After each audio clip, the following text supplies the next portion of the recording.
Как говорил господин Зеленский, нравится, не нравится, терпи, моя красавица.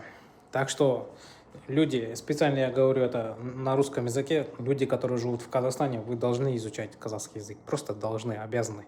Это просто необходимо. Через 5 лет, 7 лет все будет на государственном языке. Казахский язык, он всегда будет стоять на первом месте, что бы ни было, да. Э, Пусть будет у вас там 10 миллионов русскоговорящих или 7 миллионов, неважно. Сейчас процентное соотношение местных и этнических казахов, оно же гораздо больше. Поэтому страна называется Казахстан, да, и другие страны это давно сделали. Поэтому не надо возмущаться. Я бы лучше вот действительно изучал. Если вы живете тем более 30 лет, 20 лет в стране или 5 лет, неважно. Надо изучать казахский язык. Вам будет сложнее, будет труднее. Поэтому это казахи, да, добрые они, добрые, там, гостеприимные. Пытаются общаться со всеми, хоть и с немцами, хоть с поляками, хоть с чехами.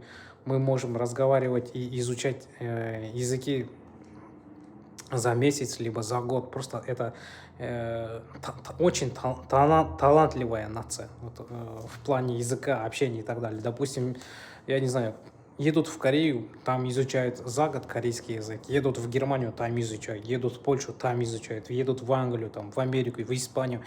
Везде казахи стараются изучать язык той страны, где они хоть даже временно проживают. В чем здесь никаких отговорок не должно быть. Вот мой вам совет.